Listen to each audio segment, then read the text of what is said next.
কালকে আলহামদুলিল্লাহ গতকালকে জোহর নামাজ পড়তে গিয়েছিলাম। আমাদের ফ্যাক্টরির পাশে পিছনে ভালো একটা মসজিদ আছে, ওইখানে নামাজ পড়ি, জোহরের নামাজ নামাজ পড়লাম আলহামদুলিল্লাহ। নামাজ পড়া শেষ করে যখন বের হব, সিঁড়ির পাশেই, সিঁড়ির ডান পাশে একটা দান বাক্স আছে। ডান বাক্সটা অনেক দিন হয়েছে, এটা খোলা হয় না, প্রায় অনেক টাকার মতোই মনে হয় জমা হয়েছিল মেবি। তারপর দেখলাম এখানে যে একটা আংটা থাকে, যে একটা ছোট একটা দরজা আছে না, হ্যাঁ ছোট একটা দরজা, ওই দরজার মধ্যে একটা তালা ঝোলানো থাকে। ওই তালা যেই আংটার মধ্যে ঝোলানো থাকে ওই আংটাটা কাটা। তার মানে এটা কেটে ভিতরে যত টাকা পয়সা ছিল সব লোড করা হয়েছে। বুঝতে পারতেছেন? আসলে এদেরকে কি আমি এখন মানুষ বলবো না জানোয়ার বলবো সেটা ভাবতেছি।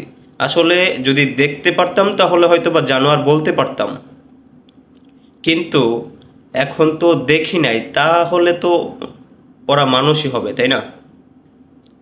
আচ্ছা বলেন তো ভাই, এগুলা কেমন মানুষ? আল্লাহর ঘর 2 টাকা 5 টাকা 10 টাকা যে যত পারে দান করে, এই টাকাগুলা কি আসলেই ভাই চুরি ডাকাতি করা ঠিক? আমার তো মনে হয় যে একটা বেধর্মী লোকও 2বার চিন্তা করবে যে আসলে এটা মুসলিমদের আল্লাহর ঘর, এখানে হাত দেওয়াটা কি ঠিক হবে? আসলে এই কাজগুলা কে করে? মুসলিমরাই করে নাকি বেধর্মীরা করে? এটা আসলে আমি বলতে পারবো না, শুধুমাত্র একমাত্র আল্লাহ তাআলাই বলতে পারবেন।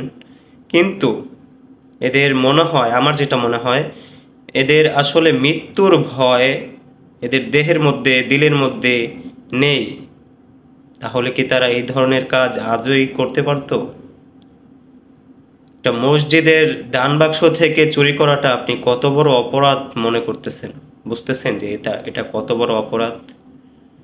আসলে এনাদের, যারা এই মসজিদ থেকে টাকা চুরি করতে পারে, তারা একটা মানুষকে খুন করে ফেলবে এটার তো কোনো গ্যারান্টি নেই। যা কিছু করতে পারে তারা, তারা আল্লাহর বিরুদ্ধে যাচ্ছে। হ্যাঁ, একটা মানুষ এত বড় নিকৃষ্ট একটা কাজ করতে পারে, সেই মানুষটা আরো বড় ধরনের নিকৃষ্ট কাজ করতে পারবে, এমনকি একটা মানুষের জান পর্যন্ত নিয়ে নিতে পারে। আল্লাহ তাআলা এদেরকে হেফাজতে রাখুক, হেদায়েত করুক, মৃত্যুর ভয়, আখিরাতের ভয় তাদের দিলের মধ্যে ঢুকিয়ে দিক, আর এই ধরনের কাজ থেকে তাদেরকে বিরত থাকার তৌফিক দিক। এমনকি আমরা বা আমাদের মসজিদের যারা কমিটি আছেন তারা একটু সতর্ক হোক।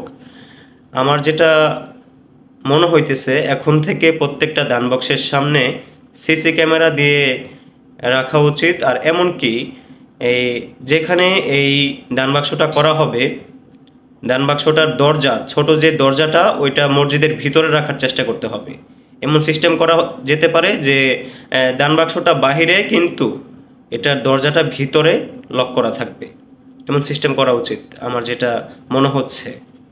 আচ্ছা, আপনারা সবাই ভালো থাকবেন, একটু সতর্ক থাকবেন, আর এই ধরনের লোক থেকে নিজেকে হেফাজতে রাখবেন। আসসালামু আলাইকুম।